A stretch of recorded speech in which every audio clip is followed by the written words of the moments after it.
always remembered that song from UN Squadron. One of the best, especially for this next mission. Welcome back to another chapter of the search for Shalla-Bal. Last time, the team have actually gotten to a rest stop, which was actually an ambush set by Possessor as well as Sue and the overnight crew of the Zenn-la forces. Something like that.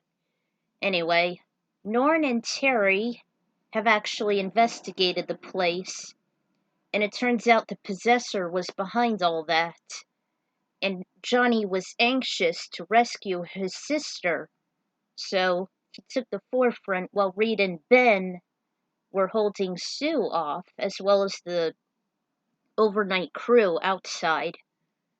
And when Terry came aboard, because the Astro Wing was malfunctional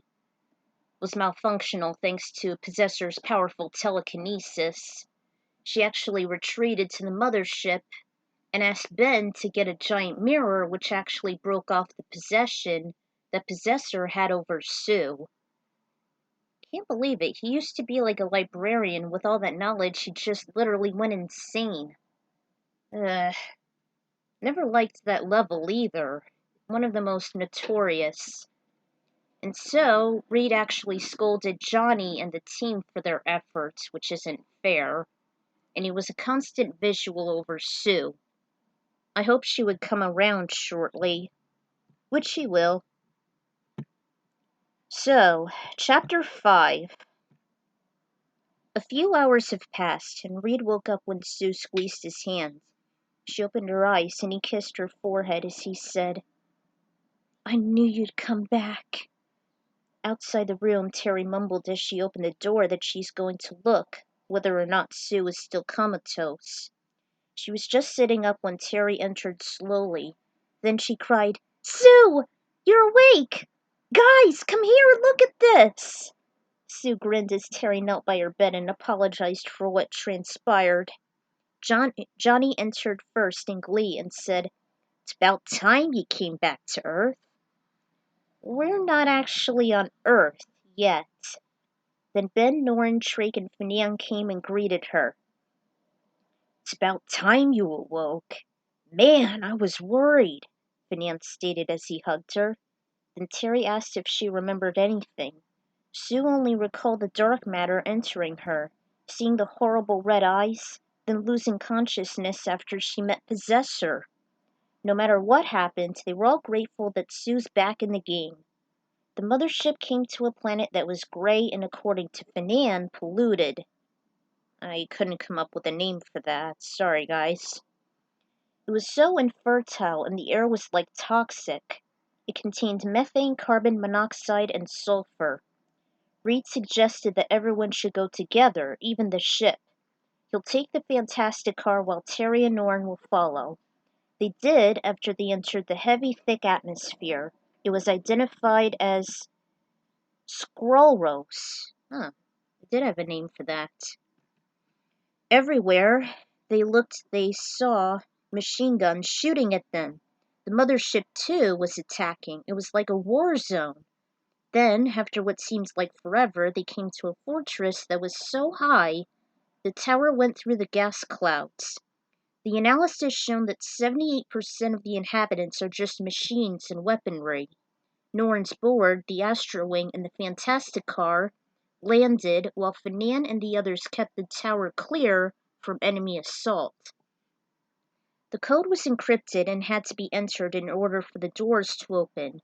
No matter, Ben took the opportunity to bash through them.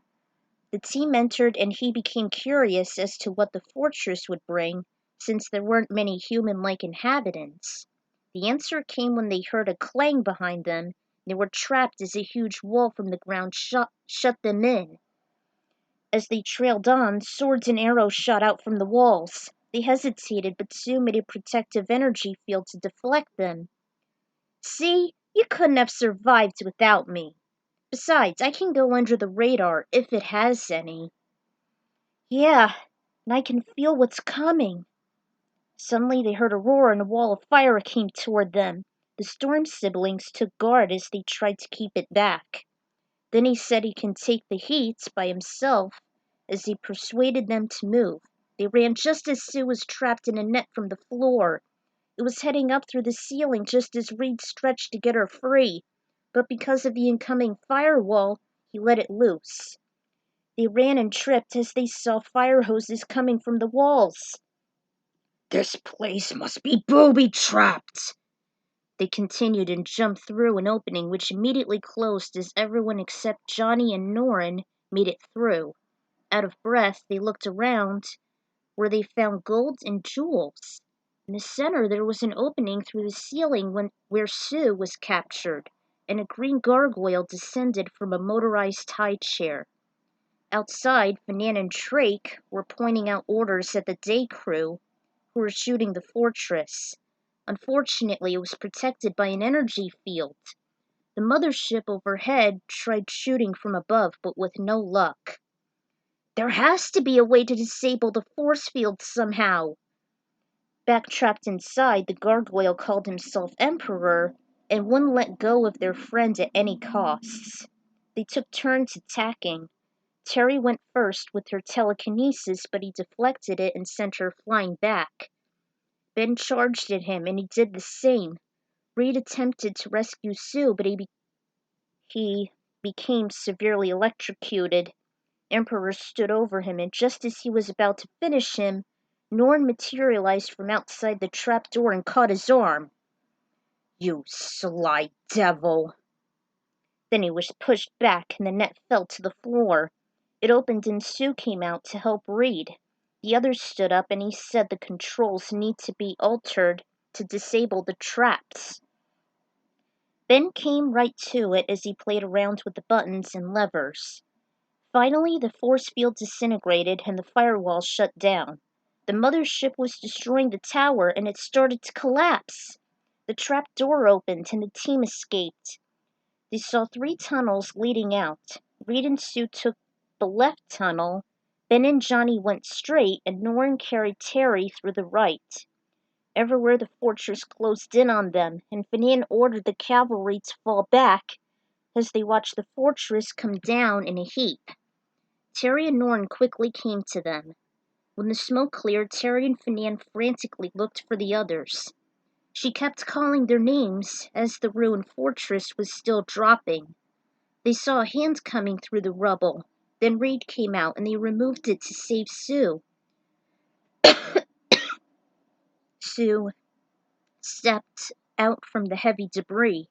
Ben pushed through the pile of rubble and said he wasn't hurt after the demolition.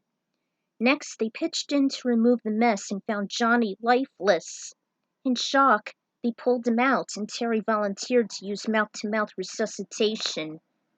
Reed told Fanan to get some water. When he came back, he tried to make Johnny drink it. Just then, he began to cough and sputter as he tried to breathe once more. He opened his eyes, as Sue constantly assured him that he was going to be all right. He kept saying he'll be fine as he was carried back to the Fantastic Car. Everyone cheered for them as they made it back to the mothership.